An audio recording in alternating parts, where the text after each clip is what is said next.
네, 여러분 안녕하세요. 곽수산입니다. 오늘도 곽수산의 정치 라이브 저녁 9시 생방송으로 출발해 보도록 하겠습니다. 렛츠고!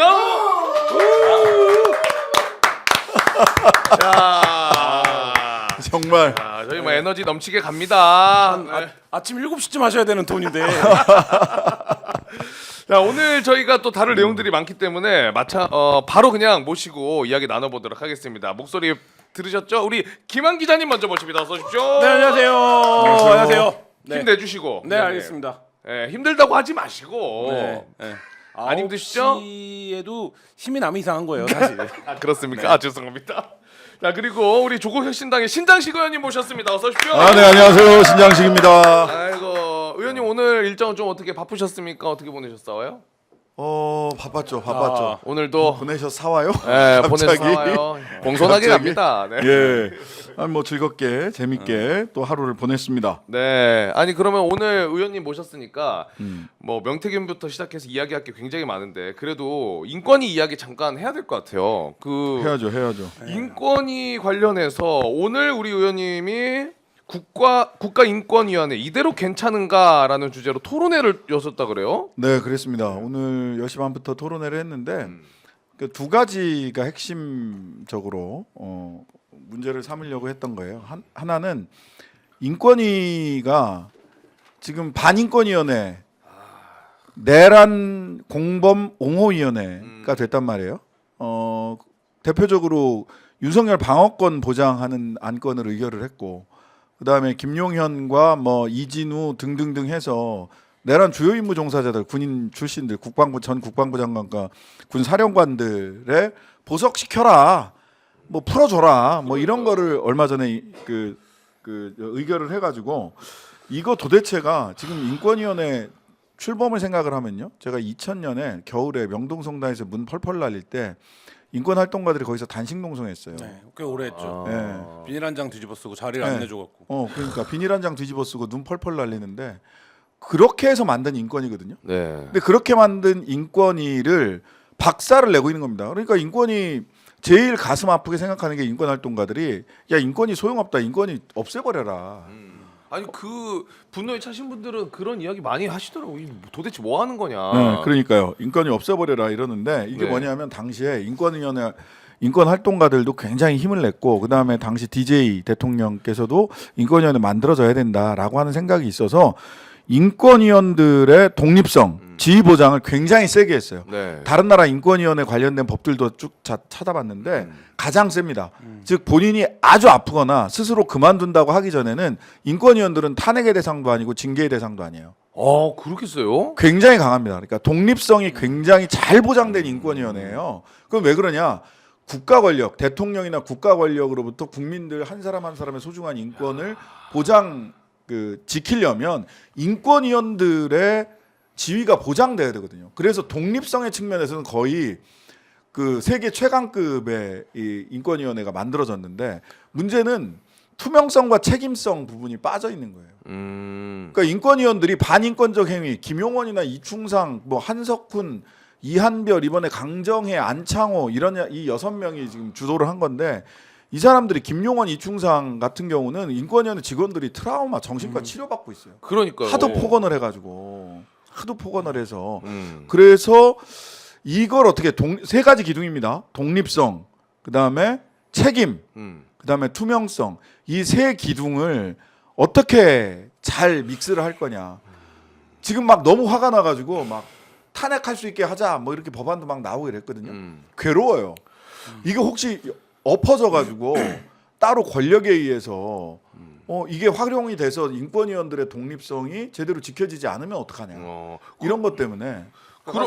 사실 이게 이제 국가의 행정행위나 사법 절차가 글로벌 스탠다드라고 하는 이제 소위 말하는 보편적 인권의 기준, 많은 이제 우리가 생각하는 선진국들이 갖고 있는 기준에 못 미치기 때문에 국가인권위가 그거를 정부 내 기구로서 감시하는 역할을 부여한 거고, 그게 이제 의원님 말씀하신 대로 그렇기 때문에 이 인권위원들에게, 그러니까 예를 들면 인권위원들이 권한이 없으면 행정행위나 사법 절차에 대해서 문제 제기가 어렵죠. 힘도 없고. 맞아요. 그러니까 그거를 줬던 건데, 지금 이 정부 들어와서 안타까운 건 뭐냐면 인권이 뭐 방통위, 방심위가 비슷한 운영 원리를 갖고 있습니다. 뭐 차이는 있지만, 근데 이 기구들이 가장 그 영역에서 거꾸로 가는 가요. 행위를 하니까 사실 이게 그래서 이 기구를 파괴하려고 이 사람들을 보낸 게 아닌가라는 생각이 드는 인사들이 지금 하고 있는 맞아요. 그러다 보니까 결과적으로 이게 그 인권위원회 가장 반인권적인 사람이 가죠. 그다음에 진실화해와 가장 어울리지 않은 사람이 가죠. 박선영. 예. 그리고 방송통신위원회 방송통신의 자유를 억압하는 사람들이 가죠. 그다음에 국민권익위원회 국민권익과는 관계없이 디올백 300만 원 이거는 무혐의 하는 사람들이 가 있죠. 방심위에 유희림 가 있죠. 뭐 이러다 보니까 야, 한둘이 아니네, 진짜. 이런 소위 인권과 국민 권익을 위해서 지키라고 만들어 놓은 조직들을 파괴하러 간 것 같아요. 파괴왕들이에요, 파괴왕. 아니 그러면은 지금 아까 얘기해 주신 것처럼 탄핵도 못 시키고 독립성이 이렇게 강화돼 있는 상태에서 만약에 그 이제 조기 대선에서 정권이 바뀌면 그래도 그대로 가요. 그대로 갑니다. 자기 임기 때까지. 가야죠. 자기 임기 때까지 그대로 가요. 김용원 의원 같은 경우 김용원 의원 그거 있잖아요. 언제까지지? 저하고 뭐 고민정 의원, 서미화 의원이 안창호 국가인권위원장 만나러 가는데 길을 막고 안 비켜줘요. 맞아요. 그래서 길 막는 겁니까? 그랬더니 막는 겁니다. 이래. 네. 그러다가 국회에 와서는 왜 길 막았냐라고 했더니 무슨 소리입니까? 길 막지 않았습니다. 그럼 뭐 한 거냐? 그게 길 막은 게 아니면 현장에서 직접 보신 건데 막히신 건데 직접. 비껴드리지 않은 것일 뿐입니다. 이렇게 얘기하더라고요. 이게 무슨 말이야 뭐야. 와 그런데 그냥 가야 된다. 이 네. 놈들은. 내년까지 임기가 있어요. 그래서 이거는 사실은 인권위원회는 전면적으로 재설계해야 될 판이에요. 인권위원 추천 사실 어떤 사람이 인권위원이 되느냐가 제일 중요하거든요. 그래서 이제 이 제도에 관련된 이야기를 좀 했고 오늘 그 토론회에서 그 다음에 하나는 이겁니다. 제가 지금 인권위원회도 그렇고요, 헌법재판소를 보면서도 이거 좀 그렇다라고 생각을 하는 게 뭐냐면 헌법재판소도 인권위원들도 김용원이 무슨 막말을 했다, 이충상이 무슨 막말을 했다 이런 얘기만 나오고 헌법재판소에서도 그날 밤에 그 누가 윤석열이 뭐 이런 지시를 했고 누구는 힐끗 받고 누구는 사이코메트리처럼 느낌이 왔고 뭐 이런 얘기만 계속 한단 말이에요. 네. 누구는 출동을 했는데 출동을 제대로 해서 체포하라는 지시를 받았냐 안 받았냐 이거 전부 다 사실은 가해자의 서사거든요. 가해자의 서사만 남았어요. 피해자의 서사가 없어졌어요. 그러면서 가해자가 더 가혹하게 했냐 조금 덜 가혹하게 했냐 고의가 있었냐 없었냐 이 얘기만 하고 있다고. 그 당시에 국민들이 그날 밤에 어떤 공포와 어떤 패닉 상태에 있었는지, 내일 이거 은행에서 돈이 출금이 되나 안 되나 그날 밤에 그런 얘기 하더라고. CD기 앞에 줄이 장사진을 이뤘다고. 내일 혹시 출금 안 되면 어떡해? 지금 CD기 앞에서 현금 찾아야지. 신용카드도 안 될 수 있어? 이런 것 때문에 이런 피해자들이 겪었던 실제적인 공포와 혼란 이런 것들이 다 삭제되고. 그거는 진짜 안 들어봤는데. 네. 그러니까 우리 법정에서는 뭐 한계가 있을 수도 있겠지만 그런 법정 외에서라도 우리가 당일을 복원하고 우리 국민들의 이야기, 피해자들의 서사, 그때 우리가 얼마나 공포에 떨었고 얼마나 패닉이 왔었는지 이런 얘기들이 저는 하나하나 복원될 필요가 있다고 생각을 해요. 그래서 인권위 때문에, 그런 반인권적 인권위 때문에 고통받았던 분들의 사례를 조금 얘기를 하게 됐어요. 그게 이제 첫 번째는 정의기억연대 등 소녀상 지키는 분들, 네. 그거 혐오 선동 세력들한테 자리 뺏겼잖아요. 인권위원회가 그쪽 손을 혐오 세력에 손을 들어줬거든요. 근데 오늘 되게 새로운 사실을 알게 된 거는 거기서 그 혐오를 선동하던 사람들이 사랑제일교회 특임정도사야. 이번에 서부지법에서 두 번째로 구속된 그 특임정도사가 그 소녀상 앞에서, 일본 대사관 앞 소녀상 앞에서 가장 사람들한테 상처를 주는 말을 하고 유튜버로 찍어서 선동하고 했던 사람이 그 윤모식이 그 저기 사랑제일교회 특임전도사예요. 그래요. 그리고 집회할 때 집회 신고 가서 막 하잖아요. 네. 거기 집회 신고하는 남대문 경찰서, 집회 신고하는 그 경찰서에 달력이 걸려 있습니다. 사랑제일교회 달력이 걸려 있어요. 남대문 경찰서 네, 신고하는 그 공간에, 집회 신고하는 공간에. 그리고 그 교회, 사랑제일교회 신자들이 번갈아 가면서 가서 거기서 줄을 서서 집회 신고를 정의기억연대보다 먼저 하는 거예요. 와. 즉 그런 세력들이 이번에 서부지법 폭동도 일으키고 지금 반체제 극우가 돼가지고 그러고 있는 겁니다. 그분들 이야기 들었고요. 그 다음에는 그 군 의문사 피해자들. 이분들이 군 의문사 피해자들이 안창호 위원장 만나러 가겠다고 갔는데 갑자기 김용원이 특수감금죄로 고발했어요. 10명을. 김용원 상임위원이요? 예. 그 찾아온 분들은 찾아온 유족들을 특수감금 공무집행방해. 왜 특수가? 자기 방 앞을 지나서 안창호 위원장 앞을 가는데 네. 자기는 공포감을 느꼈대. 야, 진짜 와 진짜 그러니까 무슨 이게 말이 안 나오네. 어떻게 불거지기 이렇게까지 일이 불거지기 전부터 저희 회사가 이제 굉장히 이 인권위 문제를 와. 끈질기게 맞아요. 보도하고 있는데 보경태 기자님. 네, 특히. 근데 회의록을 읽어보면 진짜 가관이었거든요. 그러니까 이렇게 회의를 할 수 있는가. 인권위 회의록? 네, 맞아요. 그거를 사람들이 이제 큰 관심이 없었는데, 그러니까 왜냐하면 윤석열 정부 들어와서 이 기구가 본연의 역할을 못 하고, 그러니까 소위 말해서 이제 말하자면 올드 법조인들의 자리 나눠 먹기 같은 네. 식으로 올드 법조인 중에서도 검사 출신들.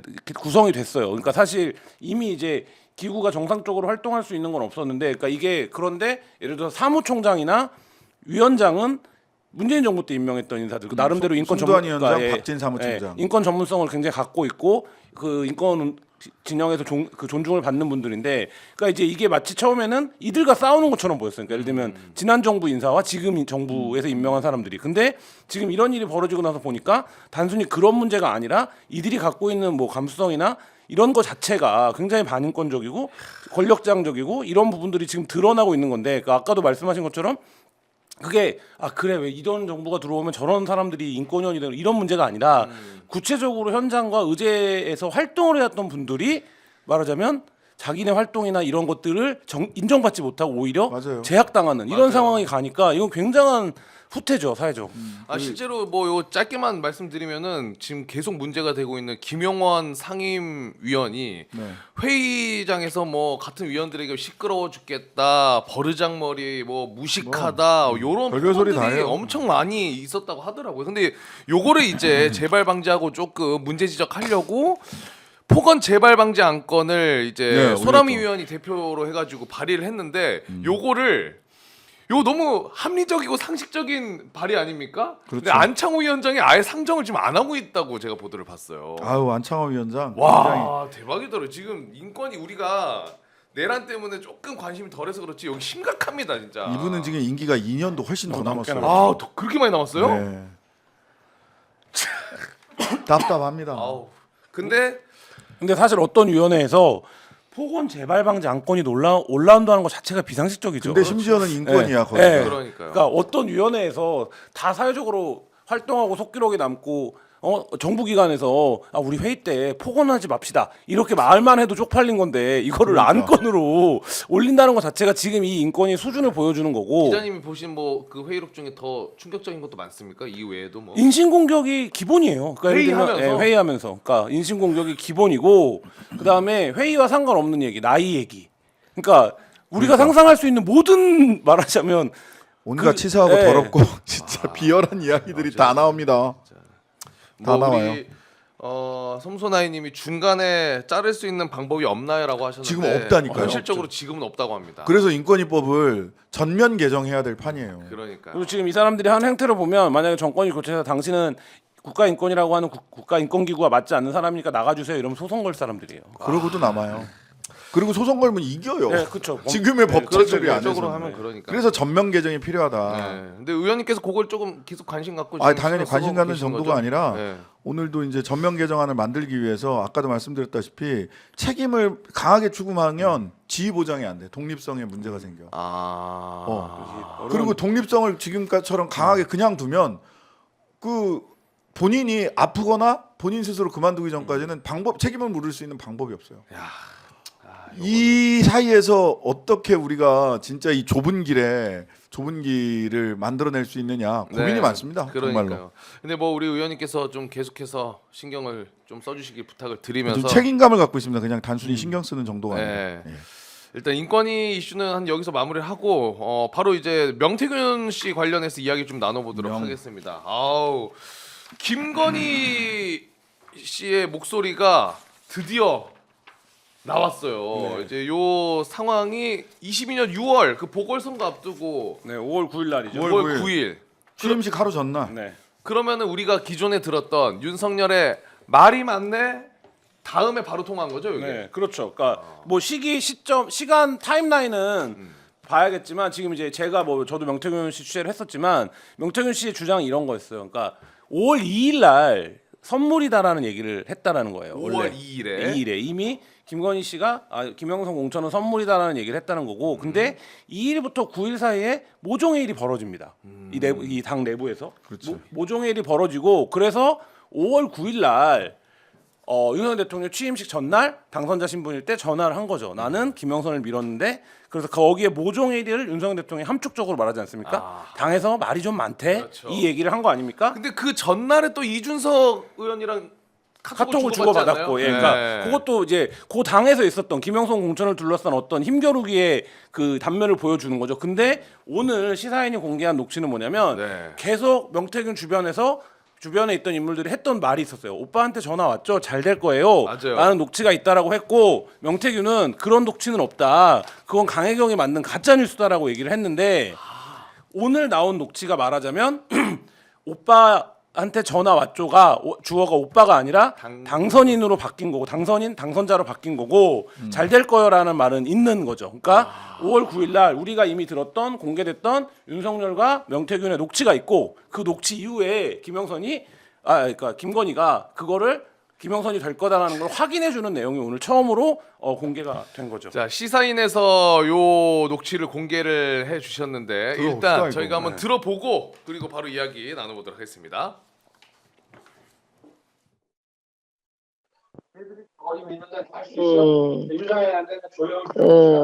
아니, 저희 뭐지, 당선자가요? 예. 여보세요? 네네. 네, 당선인이 저희 지금 전화를 했는데, 예. 하여튼 당선인 이름 팔지 말고 그냥 미르라고 했어요, 지금 전화해서. 아, 예, 고맙습니다. 당연하죠. 권성동하고 저기 윤한영이가 반대하더만 보니까, 그렇죠? 예, 그럼 당선인이 뜻이라고 그렇게 해야 된다고 윤상현 아빠가 했는 것 같더라고요. 네네네. 그렇게 하여튼 너무 걱정하지 마세요. 잘 될 거예요. 예, 건강이 좀 목소리가 안 좋으신데요. 예, 몸이 좀 안 좋아가지고. 아유, 어떡하노. 네, 괜찮아요. 또 어쨌든 일단은 좀 그게 중요하니까 잘 될 거니까 예, 한번 지켜보시죠, 뭐. 예, 고맙습니다. 예, 잊지 않겠습니다, 제가. 네, 선생님. 예, 내일 가서 뵙겠습니다. 네, 예. 선생님. 예. 대단한 사람인 것 같아. 잘 될 거예요. 그냥 미르라고 했어요, 전화해서.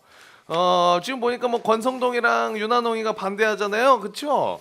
뭐 이렇게 얘기를 하고 그리고 앞에 그 상황을 보니까 그런 것 같아. 윤석열이랑 명태균 씨가 통화를 하고 윤석열이가 직접 전화를 또 하고 그 전화를 하고 뭐 이런 상황을 거의 막바지에 이제 김건희가 지켜보면서 전화를 한 것 같아. 그러니까 이제 명태균 씨가 여보세요 하는데도 계속 뭐 끙끙 앓네. 그러니까 그때 명태균 씨의 설명을 들어보면 이런 거죠. 같은 차 안에서 전화를 했었다는 거잖아요. 네. 그래서 윤석열 당선자가 김건희 씨가 자꾸 전화를 하라고 하니까 본인에게 전화를 했고, 그 전화를 끊자마자 김건희가 이 전화를 마치 자기는 못 들은 것처럼 옆에 있었으면서 전화를 해서 당선인한테 전화 왔죠. 뭐 말하지 말고 하라고 하네요. 이렇게 지금 얘기를 하고 있는 대화의 패턴으로 보이는 거죠. 야, 어떻게 들으셨습니까, 위원님? 이거 진짜 김건희 씨를 아직도 이렇게 세상 밖에 놔두는 게 맞나 싶은데. 이게 뭐 우리가 그 혹시나 하고 또는 이런 거 아니야라고 생각했던 것들이 사실로 드러나는데 그렇게 긴 시간이 필요치가 않았어요. 맞아. 다 지금 의혹이라고 얘기했던 거 왜 그 뭐 조정훈 의원이나 이런 사람들 왜 김건희를 악마하냐라고 왈왈왈 죄송합니다. 하여튼간에 왜 김건희 악마하냐라고 얘기를 했는데 그 악마화했다고 했던 내용들이 지금 다 확인되잖아요. 자기가 뭐야? 이게 그러고 나서 5월 10일 날 공천이 되는 거 아닙니까? 네. 예. 5월 10일이 굉장히 재밌어요. 여기서 윤상현을 압박했다라는 얘기를 하잖아요. 그리고 네. 그 전에 공개됐던 명태균의 카카오톡과 통화에서도 보면 윤상현을 압박당한다는 얘기를 계속해요. 근데 네네. 5월 10일 날 이때 당일은 뭐죠? 국민의힘. 국민의힘. 네. 그때도 국민의힘이에요. 예. 국민의힘이 공천을 몇 시에 결정했는지 아십니까? 5월 10일 날 네. 김영선 공천? 그러니까 그 5월 10일 날 재보선 공천을 대통령 취임식하고 있는 도중에 도중에 결정해요. 했어요, 맞아요. 예. 네. 예. 이 얘기 도중에 했어요. 예, 이 얘기는 11시쯤 뭐 이쯤 했어. 이 얘기는 뭡니까? 대통령 취임식은 그때 제 기억에 10시인가 뭐 이렇게 시작을 했는데 9시 반인가? 근데 네. 그거를 하는 동안 오전에 결정을 합니다. 네. 근데 이게 상식적이지가 않잖아요. 왜냐하면 여당이 자기네가 재보선 그날 하더라도 그날 오후에 하든가 해야지. 그렇지. 왜냐하면 주요한 사람들이 다 오찬을 가야 돼요 그때. 근데 그 대통령 취임식에 맞춰서 이 결정을 했다라는 건 뭡니까? 이 결정을 한 명단을 그렇게 이렇게 말하자면 스포트라이트를 받게 하지 않겠다. 쓱 약간 예. 의도적. 예. 밀어넣는 그러니까 의도가 있었다라고 볼 수밖에 없죠. 그러고 나서 11월 7일 날 윤석열 대통령 기자회견에서 뭐라고 얘기합니까? 아 자기는 그때 윤상현이 공관위원장인지도 몰랐어. 맞아요. 그 얘기했어요. 네, 맞아요. 그 얘기를 하잖아요. 그러니까 그 얘기는 뭡니까? 역설적으로 그 윤석현이 했던 공천에 뭔가 굉장한 뭐 그 용어로 숨기고 싶은 게 있었던 예, 거지. 야로가 있고 그거를 그래서 대통령 취임식 하는 동안 쓱 해버리고 후에 되니까 아, 나는 그때 윤상현이 공관위원장인지도 몰랐네 이렇게 지금 얘기를 했던 맥락인데 그 이제 말하자면 과정에 이런 이제 과정이 있었던 거죠. 근데 이 녹취도 그렇고 근데 전반적으로 충격적이면서도 가장 핵심은 김건희가 공천에 확실하게 역할을 했다라고는 볼 수 있는 거죠. 전반적으로 봤을 때. 다 잘 될 거예요. 너무 걱정하지 마세요. 당선인 이름 팔지 말고 그냥 미르라고 했어요. 지금 전화해서 누구한테 전화한 거야? 당선인이 윤상현한테 전화한 거잖아. 네. 그렇죠. 예. 근데 윤상현은 그런 전화 받은 적도 없고 공관위원으로서 나는 뭐 그러니까 윤상현이 지금 길길이 뛰고 관광 거리면서 사랑제일교회한테 그 저희 전광훈 씨한테 가가지고 머리 쓰담쓰담 허리 90도 절 3번 다 이유가 있는 거예요. 이게. 맞아요. 다 같이 가는 거거든. 손에 손 잡고 그렇죠. go to hell 하는 거니까.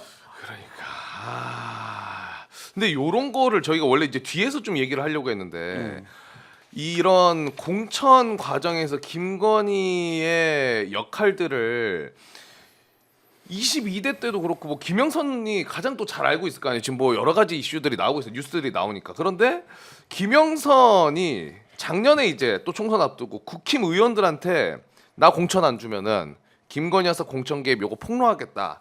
이렇게 이야기를 했다고 지금 조선일보 보도로 또 나왔더라고요. 그게 이준석 그거하고 네. 이준석 홍매화 그때 그 딜하려다가 안 된 그렇죠. 거잖아요. 근데 이 외에도 다른 의원들도 그러면 알고 있었을 가능성이 매우 농후하다라고 볼 수밖에 없는 거 아닙니까? 그러니까 명태균 특검법을 권성동 원내대표가 국민의힘 괴멸법이라고 하지. 자백인가? 나 그 얘기 딱 듣자마자 왜 자백을 하고 그러시지? 그러니까. 명태균에 얽힌 사람들이 쭉 나오면 국민의힘이 괴멸한다는 거 아니에요. 그렇죠. 근데 이때 지금 이제 김건희 여사가 원래 말을 논리적으로 하는 스타일이 아니잖아요. 근데 권성동이하고 윤한홍이가 반대하죠. 보니까 그쵸 이렇게 얘기를 하잖아요. 네네네. 그 얘기는 뭡니까? 당내 돌아가는 구도를 다 알고 있었다는 거예요. 다 알고 있었다는 거고 이때 경남에서 윤한홍은 공천을 다 하는 사람이에요. 왜냐하면 친윤 중에 핵심이었기 때문에 그 윤한홍 지역구가 이 동네예요. 그렇기 때문에 창원이에요, 그렇기 때문에 여기서 윤한홍의 뜻을 거스른다? 이건 불가능해요. 근데 권성동은 뭡니까? 그때 대통령을 만든 사람이에요. 근데 이 두 명을 직접 거론하면서 그 다음 멘트가 뭡니까? 너무 걱정 마세요. 잘 될 거잖아요. 그러니까 이 얘기는 뭐예요? 그러니까 예를 들면 윤석열을 취임식 하루 전날 대통령을 만드는데 가장 핵심적인 공을 세운 두 명을 땄어. 제꼈으니까 걱정하지 말아라라고 여사가 얘기하고 있는 거예요. 그럼 여기서 상식적으로 몇 가지 의문이 들죠. 그때 재보선을 6명 공천했습니다. 그러면 여사가 이 자리만 개입했을까요? 하나만 했을까? 그런 의심은 네. 또 너무나 합리적으로 네. 들 수 있겠네요. 당연하죠. 네. 그리고 그러면 6명을 공천하는 과정에서 그거를 이준석 당시 대표는 몰랐을까? 그거 그냥 윤상현과 윤상현 공관위원장 재보궐선거 그때 공관위원장이 윤상현이었으니까 윤상현 공관위원장과 김건희 여사가 다이렉트로 당시 당선인이 다이렉트로 둘만 알고 했을까? 공소장 도장 찍는 사람은 당 대표예요. 그렇죠. 야 이준석 의원도 이거 지금 자유롭지가 않은 게 계속해서 나오고 있습니다. 근데 그래도 명태균 특검에는 찬성한다. 그쪽 그 당. 근데 그거 뭐 스탠스지. 그냥 스탠스 그 만약에 무기명으로 재표결하게 되면 그때는 좀 달라질 수도 있다고 보십니까, 의원님은? 재표결할 때는 무기명인데 아니 저는 사실 요즘 그 이렇게 알게 모르게 이제 뭐 이렇게 왔다 갔다도 그렇고 국민의힘에서 그 왕따 당하는 의원들 만나면 그 내 어깨도 이렇게 막 툭툭 해주고 야 반체제 보수랑 선거 그래야 돼. 마음으로는 굴뚝 같아요. 그 양반들도 알아요. 사실 그 제가 전에 들은 바에 따르면 거의 절반 가까이는 입국 다 타고 있을 뿐이지.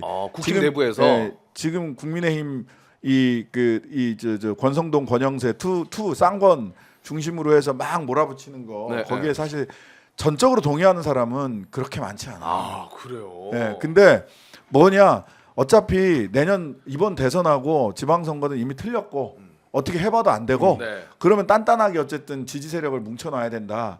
그러고 나서 3년 뒤에 자기 자기 선거는 쇠뻑이지 뭐 그때 가봐야 알아. 그때까지는 잘 버티고 있으면 돼. 이런 생각인 거예요. 제가 추정하긴 네.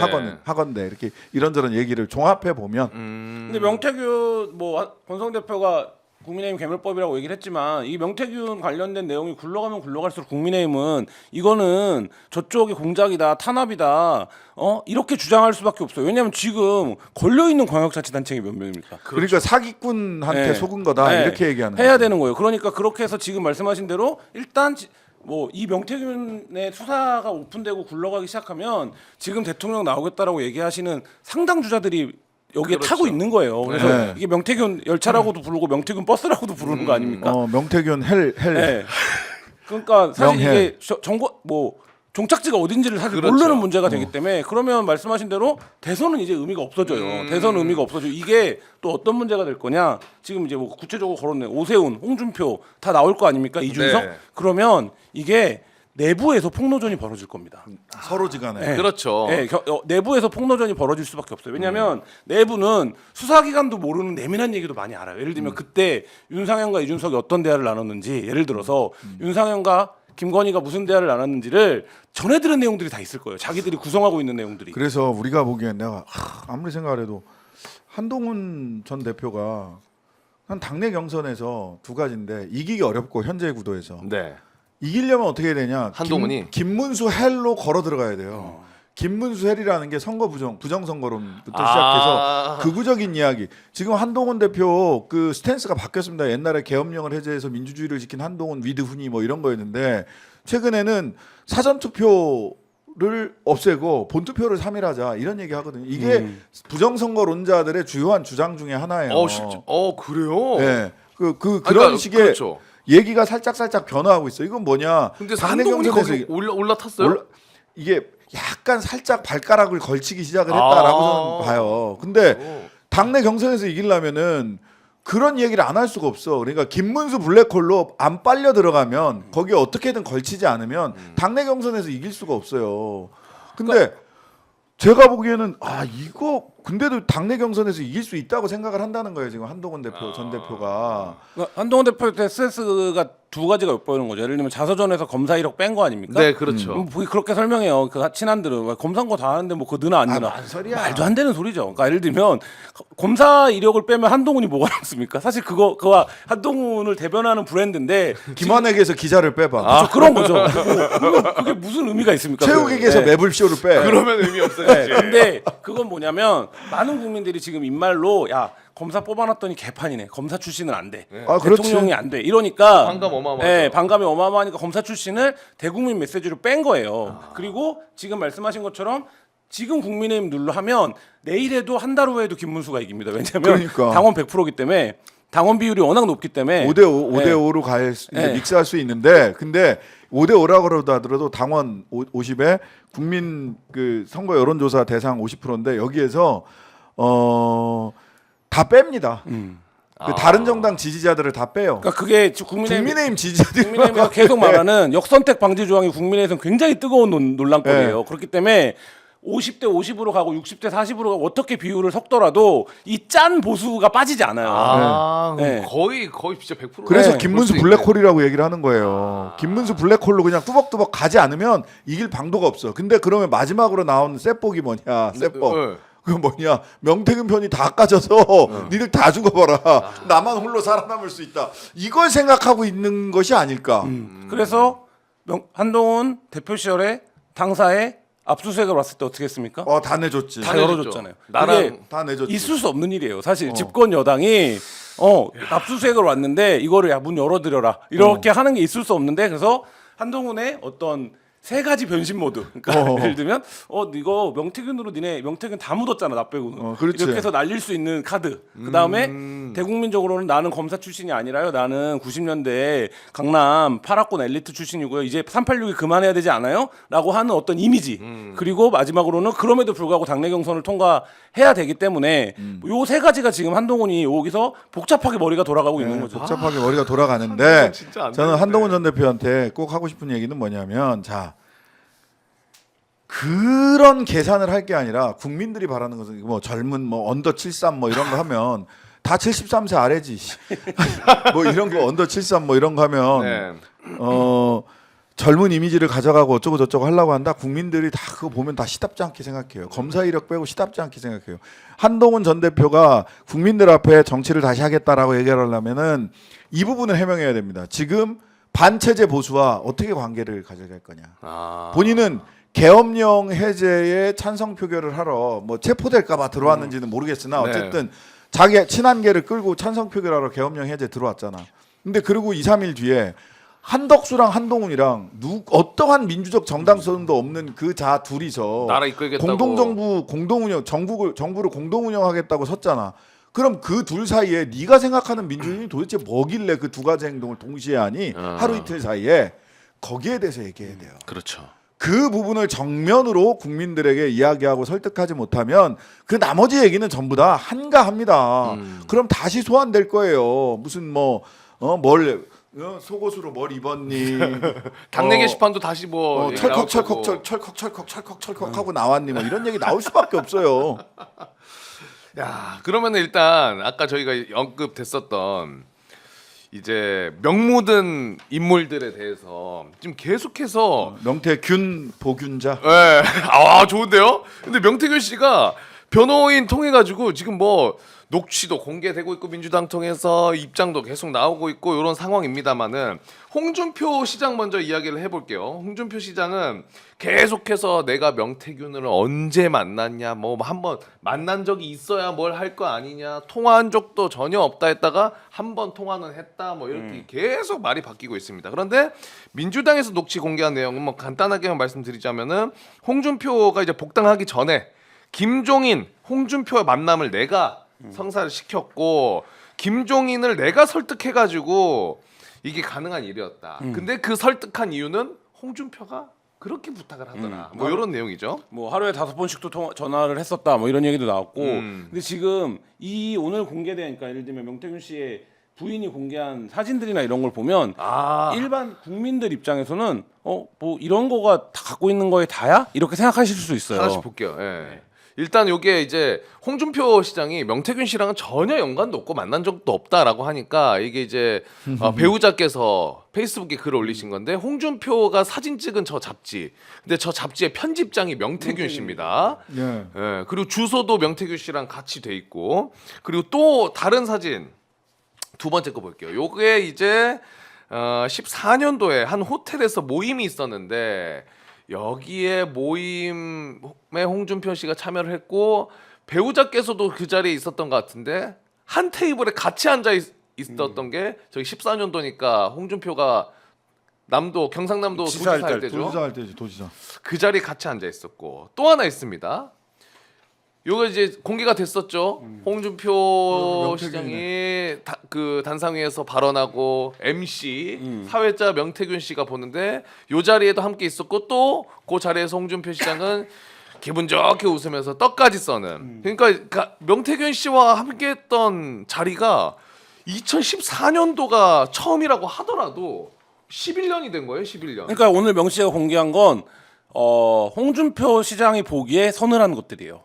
그러니까 본인이 했던 거짓말들을 맨 처음부터 잘 모른다고요? 그러면 2014년도 사진은 기억이 나실라나 모르겠네. 이렇게 꺼내놓은 거거든요. 그러니까. 이 얘기는 뭐냐면 후에 지금 변호사도 그 얘기를 하고 있고 저도 취재 과정에서 들었지만 통화한 내용도 있고 카톡을 주고받은 게 또 있고 근데 홍준표 시장은 교묘하게 해명을 하죠. 내가 직접 한 거야? 뭐 측근이 한 거 누가 한 건데 그거를 뭐 아들이 아버지 위해서 부탁도 못해? 네, 뭐 이런 그렇게 거야. 지금 빠져나가고 있는데 네. 근데 어쨌든 이걸 보여주는 건 홍준표 씨가 관계 자체를 부인하고 있기 때문에 네. 그러니까 오세훈 씨랑 관계를 부인하진 않잖아요. 근데 자기가 이제 잘라냈다. 그렇죠, 돈은 내가 준 거 아니지 않냐.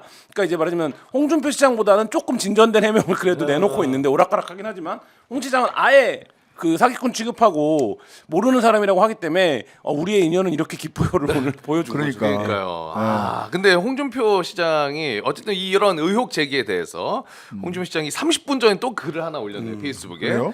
언론이 거짓 공작을 체크하지도 않고 퍼나르면 그건 언론이 아니고 찌라시에 불과합니다. 매일매일 명태균 사기꾼 일당과 민주당의 거짓 공작은 해명할 필요 없이 건건마다 사법적으로만 대응합니다. 라고 짧게 남겼네요. 그러니까 사법적으로 대응하겠다. 하라고 해. 이럴 때는 하셔야 돼요. 오히려 하는지 안 하는지를 보자고 하면은 명은 바라고 있어요. 오히려 명태균 네, 씨는 그러니까 뭐 허위사실 유포한 명예훼손 뭐 이런 걸로 낼 거란 말이에요.